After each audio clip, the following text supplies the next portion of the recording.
Hello students, we are discussing geography section in SST. We are discussing chapter number 4, that is agriculture, and in previous lecture we have learned the meaning of the agriculture and types of farming. In types of farming we already have discussed about the primitive subsistence farming, intensive subsistence farming and commercial farming. So today in this lecture we will discuss about the cropping pattern in India.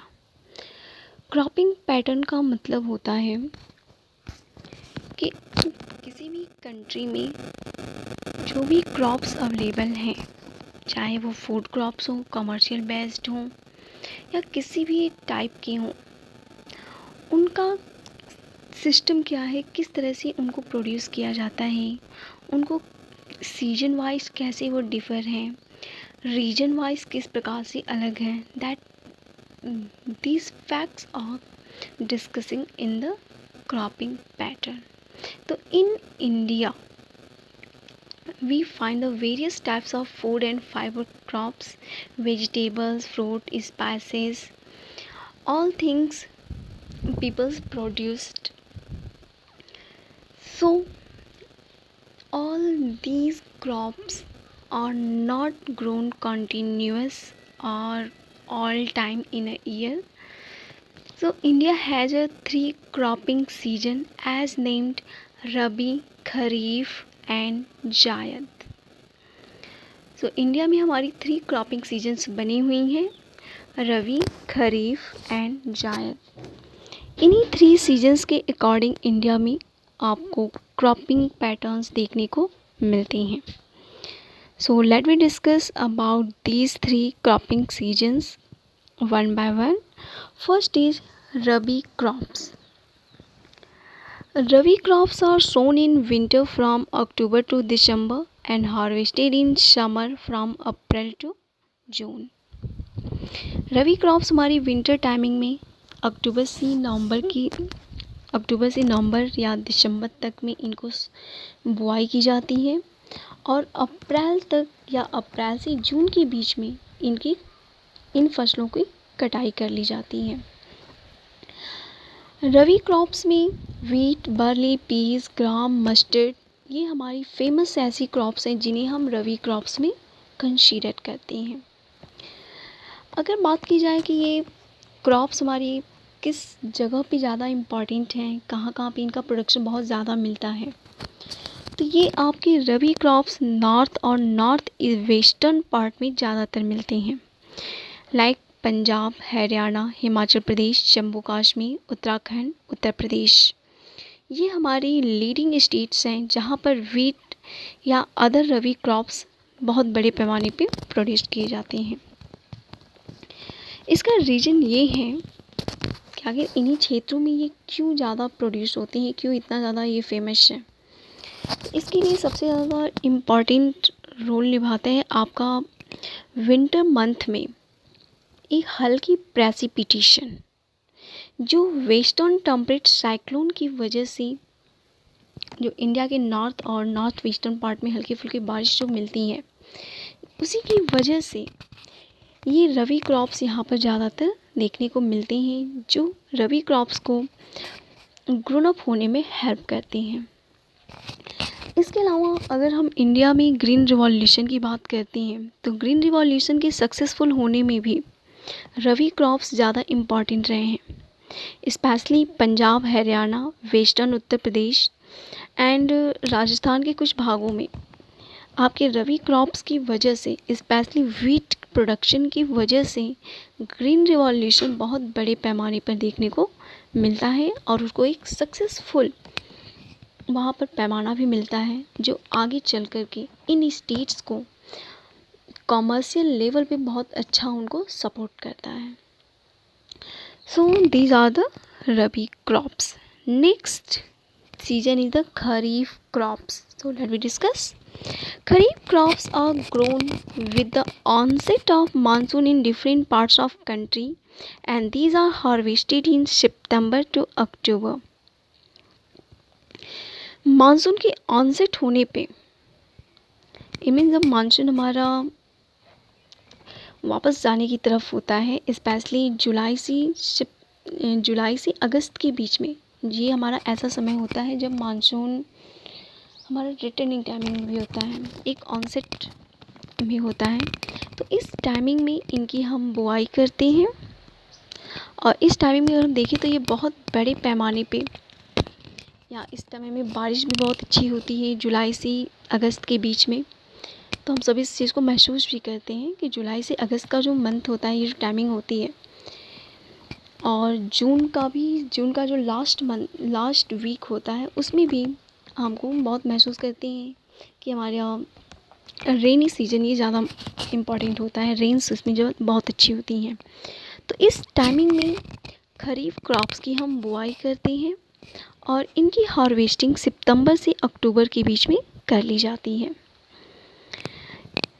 इसमें rice, मेज़, ज्वार, बाजरा, तूर, मूंग, उड़द, cotton, jute, groundnut और soybean, these are the important crops which are considered as the kharif crops. It means हम इस timing में हम इस तरह की फसलों को ज़्यादा प्रोड्यूस करते हैं। इसमें हमारा सबसे इम्पॉर्टेंट खरीफ क्रॉप्स में आती है, तो वह है हमारा राइस खरीफ क्रॉप्स में सबसे इम्पॉर्टेंट क्रॉप्स मानी गई है, और ये इंडिया में भी सबसे टॉप मोस्ट लेवल पे इसका प्रोडक्शन भी होता है। So let we discuss some facts about the rice. Rice growing regions are Assam, waste Bengal, coastal region of Odisha, Andhra Pradesh, Telangana, Tamil Nadu, Kerala and Maharashtra, particularly the Konkan coast along with Uttar Pradesh and Bihar। Rice production के मामले में Assam, waste Bengal, Orissa का coastal area, Andhra Pradesh, Telangana, Tamil Nadu, Kerala, Maharashtra और Konkan coast, ये हमारे कुछ coastal regions हैं। इन coastal region में हमको राइस प्रोडक्शन बहुत ही अच्छा होता है। इसके अलावा उत्तर प्रदेश और बिहार में भी राइस प्रोडक्शन एक बहुत ही अच्छी क्रॉप्स मानी गई जाती हैं। Recently paddy has also became an important crops of Punjab and Haryana. वैसे तो पंजाब और हरियाणा वीट प्रोडक्शन में सबसे लीडिंग स्टेट मानी जाती हैं, लेकिन रिसेंटली कुछ समय में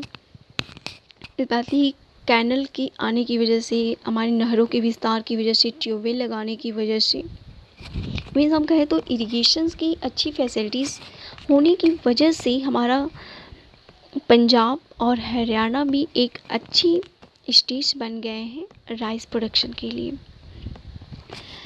इन Assam, waste Bengal and Orissa, 3 crops of paddy are grown in a year. These are Oss, Salmon and Boro। कि असम, वेस्ट बंगाल और उड़ीसा, ये 3 ऐसे स्टेट्स हैं जहाँ पर पूरे साल में 3 बार राइस प्रोडक्शन होता है। इनमें हम पूरे साल में 3 बार यहाँ पर राइस क्रॉप्स मिलती हैं, जिन्हें कंटिन्यूसली ऑस, समन और बोरो के नाम से जानी जाती हैं। So it's all about the discussion about the rabi and kharif. तो इसमें हमने देखा कि खरीफ को हम आपका जो खरीफ क्रॉप्स होती हैं, ये आपके जुलाई से अगस्त के बीच में इनकी सोन की जाती है, और सितंबर से अक्टूबर के बीच में इनकी कटाई कर ली जाती है। और जो हमारा रबी क्रॉप्स होती हैं, जो अक्टूबर से दिसंबर के बीच में या अक्टूबर से नवंबर के बीच में जिनकी बुआई की जाती हैं, और अप्रैल से जून के बीच में इनकी कटाई की जाती हैं।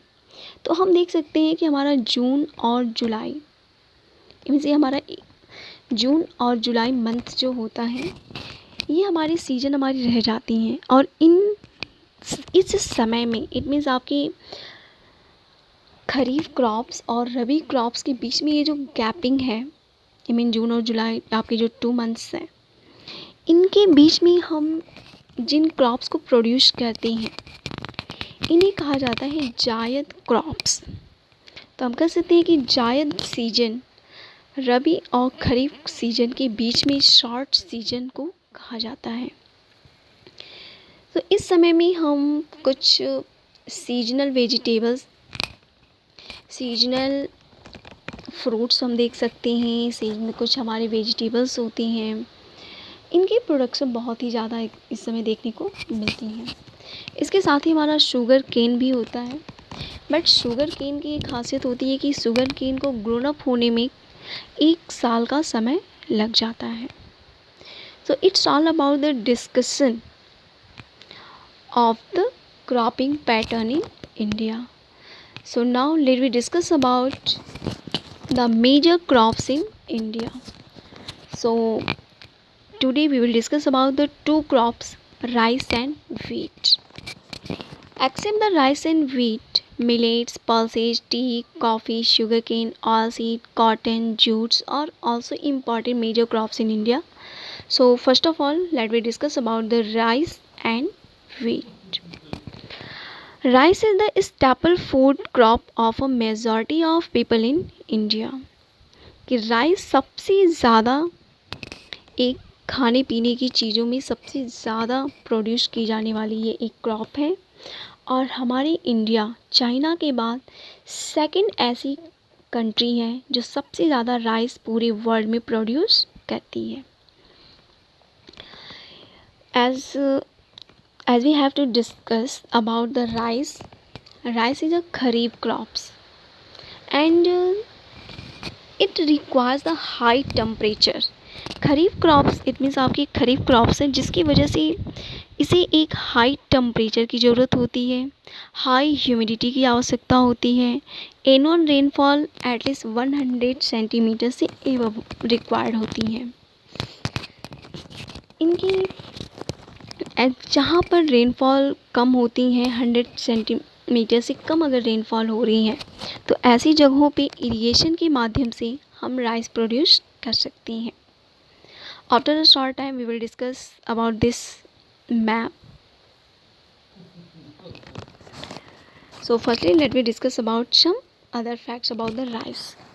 Rice is grown in plain of north and northeastern India, coastal area and deltaic region.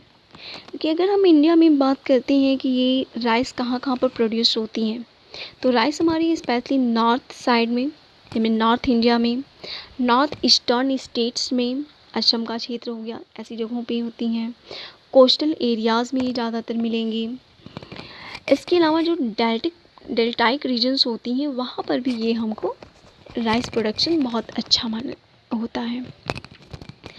आपके कैनल इरिगेशंस की वजह से, मीन कैनल के नेटवर्क की वजह से, इरिगेशन की सुविधाओं की वजह से, ट्यूबवेल्स की वजह से पंजाब और हरियाणा, इसके अलावा वेस्टर्न उत्तर प्रदेश और राजस्थान के कुछ पार्ट्स में ऐसी जगहों पर भी जहाँ पर रेनफॉल काफ़ी कम है, जहाँ पे बारिश नहीं भी होती है, बहुत हल्की भी होती है, तो ऐसी जगहों पर भी राइस प्रोडक्शन अच्छा होने लगा है. So this map is shown the areas where the rice is produced. So here we find that 2-3 regions on this map. First region is white. White regions are those areas where rice is not produced. Light green, very light green, these areas are shown about the minor areas. It means ऐसे क्षेत्र जहाँ पर rice production normal है या बहुत ही कम पाया जाता हो.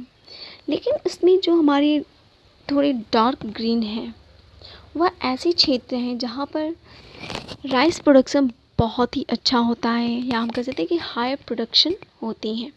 तो इसमें हम देख सकते हैं कि उत्तर प्रदेश का ईस्टर्न पार्ट है, बिहार का क्षेत्र है, असम है, वेस्ट बंगाल है, उड़ीसा का कोस्टल रीजन है, तेलंगाना, आंध्र प्रदेश के क्षेत्र भी हैं कि कोस्टल रीजन्स में भी हम देख सकते हैं, केरला का कोस्टल एरिया है, आपके छत्तीसगढ़ का क्षेत्र इसमें आपका शामिल है, मध्य प्रदेश का भी कुछ पार्ट्स इसमें आ रहा है. तो ये हमारे मेजर एरियाज़ हैं. माइनर एरियाज़ में हम बात करते हैं तो पंजाब, हरियाणा, आपका वेस्टर्न उत्तर प्रदेश, आपका वेस्टर्न कोस्टल प्लेन, और कुछ आपके आंध्र प्रदेश के कुछ छोटा एरियाज़ हैं. फिर तो ये हमारी कुछ ऐसे क्षेत्र हैं जहाँ पर राइस माइनर एरियाज होती हैं या यहाँ पे प्रोडक्शन राइस की थोड़ी कम होती है. So these are the discussion about the rice production. So now let me discuss about the second important crops, which is the wheat. Wheat is the second most important cattle crop. कि rice के बाद सबसे ज़्यादा India में production wheat का होता है और ये भी हमारी एक फूड क्रॉप्स होती हैं जो नॉर्थ और नॉर्थ वेस्टर्न पार्ट में ज़्यादातर देखने को मिलती हैं. This is a rabi crops. Already know कि wheat is a rabi crops. So it requires a cool growing season and a bright sunshine at the time of ripening. कि व्हीट हमारी रवि क्रॉप्स होती हैं और रवि क्रॉप्स को ग्रोन अप होने के लिए इनकी सोइंग टाइमिंग में बहुत ही ठंडा मौसम होना चाहिए और कभी कभार हल्की फुल्की बारिश भी चाहिए समय के अकॉर्डिंग, ऑल टाइम नहीं. और इनके पकने के समय इट मीन्स फसल रेडी होते समय इनकी कटाई के समय में एक सनशाइन इट मीन्स एक अच्छी खासी धूप भरी एरिया होनी चाहिए. उस समय का क्लाइमेट ऐसा होना चाहिए जब सन बहुत ही तेज़ हो, वहाँ पे धूप अच्छी खासी मिलती हो. It requires 50 to 75 centimetre of annual rainfall evenly distributed over the growing season. यहाँ पे रेनफॉल हमको 50 to 70 सेंटीमीटर की चाहिए, लेकिन ये ऑल टाइम नहीं चाहिए. ये बीच बीच में थोड़े थोड़े समय पे इनकी कुछ समय के बाद इनकी ज़रूरत होती है. और जहाँ पर अगर नहीं पॉसिबल होता है, रेनफॉल नहीं हो पाती हैं, तो ऐसे क्षेत्रों में हल्की फुल्की एरीगेशन के माध्यम से हम इसको पॉसिबल बना सकते हैं. सो अगर हम बात करें कि ग्रोइंग जोन इनमें कौन कौन सी ऐसी एरियाज़ हैं जहाँ पर व्हीट प्रोडक्शन ज़्यादा होता है, तो यहाँ पर हमारी कंट्री में गंगा सतलज का जो क्षेत्र है, इट मीन गंगा रिवर और सतलज रिवर के बीच का जो पूरा क्षेत्र है, वहाँ पर व्हीट प्रोडक्शन अच्छा होता है. ब्लैक सॉइल का क्षेत्र भी इसमें ज़्यादातर आता है. और हमारा जो दक्कन प्लेट्यूज़ है, इट मीन जो दक्कन एरिया है इंडिया का, इन जगहों भी व्हीट प्रोडक्शन अच्छा देखने को मिलता है. व्हीट प्रोड्यूसिंग स्टेट्स में अगर हम बात करते हैं तो पंजाब, हरियाणा, उत्तर प्रदेश, मध्य प्रदेश, बिहार, राजस्थान जैसे स्टेट्स देखने को मिलते हैं. So here it is the map of the wheat producing states. So you can find out here it is shown in the brown color, and here we find two regions. First is the dark and second is light, and one is the white color. So white regions are showing those area where wheat is not produced. Dark area is refers to those area where rice is the most important crops for this region, and light areas showing that those regions where wheat is the minor crops. It means other crops are also produced there as the majority. So these are the discussion about the rice and wheat production in India. In next video we will discuss about some other crops which are produced in India.